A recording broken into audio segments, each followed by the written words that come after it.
한반도 핵 문제에 둘러싸고 굉장히 높아지고 있고 복잡하고, 그래서 그럴수록 좀 이렇게 복잡할 때는 좀 근본으로 돌아오자 이런 얘기가 좀 있어서, 한반도 핵 문제 발생의 근원이 어디 있나 이걸 한번 좀 정리를 하고 가야 될 것 같아요. 어떻게 생각하시는지.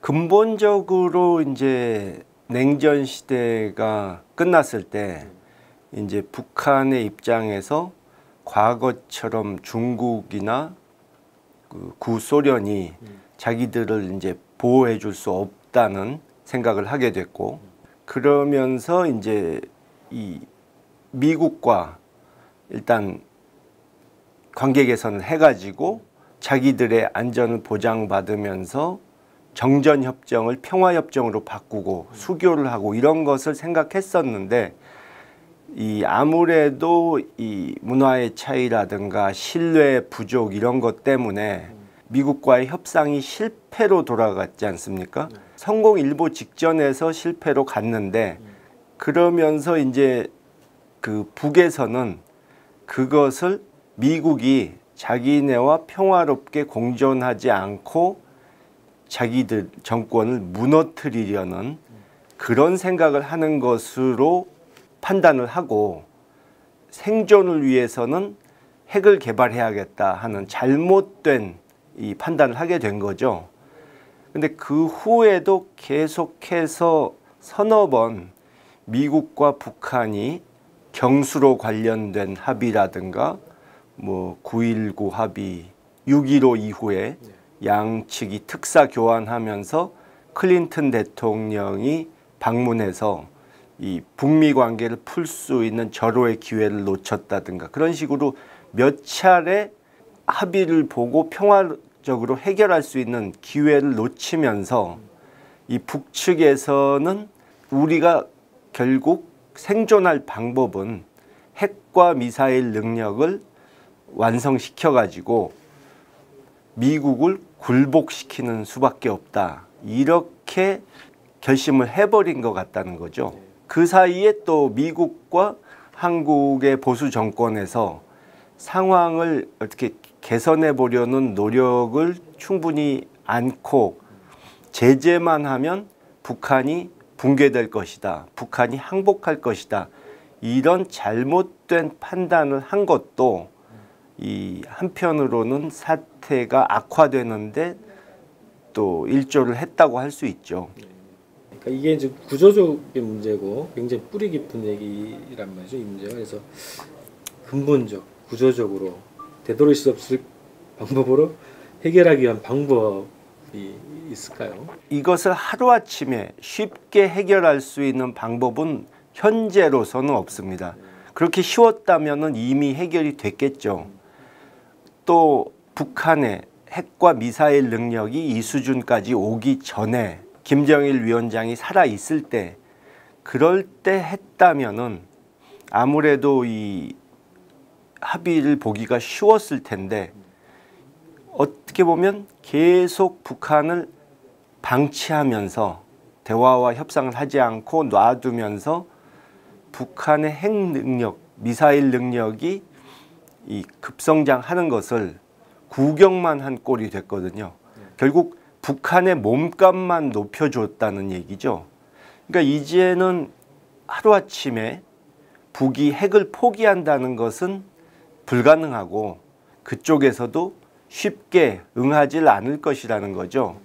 그래서 차선책이지만 상황이 너무 악화됐으니까 단계적인 뭐 1차 핵실험, 미사일 실험 중단, 그 다음에 핵 동결, 최종적으로는 비핵화, 이런 식의 단계적인 그런 방향으로 갈 수밖에 없지 않을까.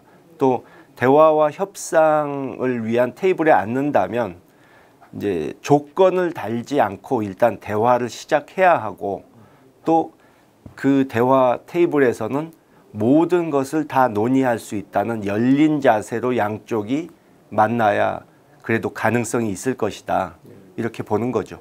그러니까 최소한 인권 교류를 위해서라도 선결 조건으로 김현희 씨하고 북 여성 종업원 12명에 대한 송환 요구를 하고 있어요. 그래서 이 문제를 어떻게 풀어야 되나, 이거에 대한 입장을 좀 들어보고 싶습니다.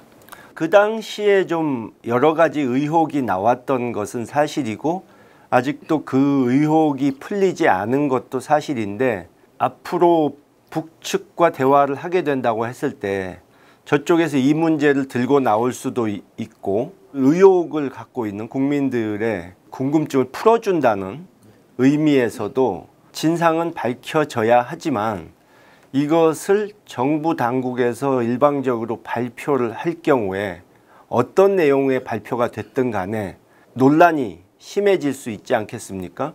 근데 이것은 그들이 자발적으로 왔던 타의에 의해서 왔던 지금 시비가 있는 것은 인도적 차원의 얘기이기 때문에 저는 중립적인 국제적 인권 기구라든가 어떤 유엔에서 파견한 사람들이라든가 이런 분들이 중립적인 입장에서 그 사람들을 인터뷰하고 그들의 의사를 확인하고 이렇게 해서 정리하는 것이 합리적이지 않을까 그런 의견을 갖고 있습니다.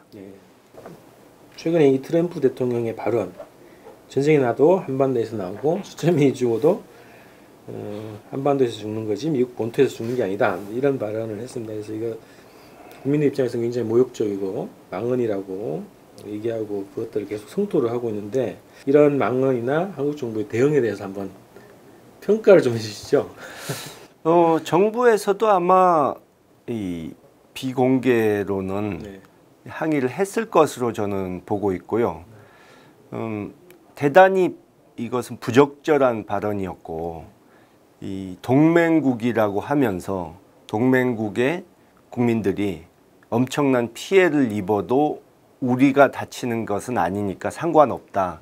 이런 식의 발언은 이제 좀 무책임한 발언인데 이 트럼프 대통령이 걸핏하면 이제 막말을 하고 트위터에 문제가 발생할 수 있는 소지가 많은 그런 메시지를 갑자기 날려가지고 이 동맹국들은 물론이고 이 측근이나 보좌진들까지도 당황하게 만드는 그런 경우가 많은데 이런 그 오락가락하는 미국 정부의 행보가 트럼프 대통령이 강경 발언을 하고 뭐 국무부 장관이나 국방장관이 기자들 앞에서 그걸 도로 주워 담는 이런 일이 계속 벌어지는 것이 미국 정부의 신뢰를 떨어뜨리고 이 북핵 문제 해결하는 데 있어서도 국제적인 지원을 받기 힘들게 하고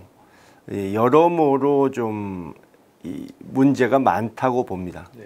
한국관계를 풀기 위해서는 비밀 접촉도 필요하고 그에 의한 특사도 필요하다 이제 이런 얘기를 했는데 의사가 있으시죠? 만약에 제안이 되면 뭐 제가 결정하는 일이 아니기 때문에 함부로 뭐 제가 나서겠다 말겠다 이렇게 말하는 것은 적절치 않지만 뭐 저를 만약에 필요로 한다면 당연히 뭐 나서서 해야겠죠.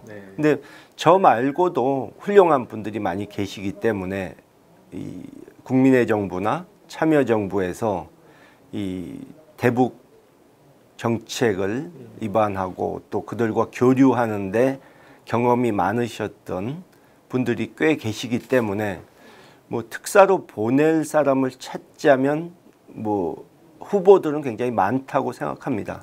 그리고 어쨌든 지금 상황에서 현재는 전혀 대화나 교류가 이루어지지 않고 있지만 이 지금 강경하게 나가는 미국이 언제 태도를 바꿔서 협상 분위기로 돌릴지 모르기 때문에 그때를 대비하기 위해서라도 뭐 특사 파견이라든가 여러 가지 이 대비책이 지금부터 마련돼 있어야 된다고 생각합니다. 네.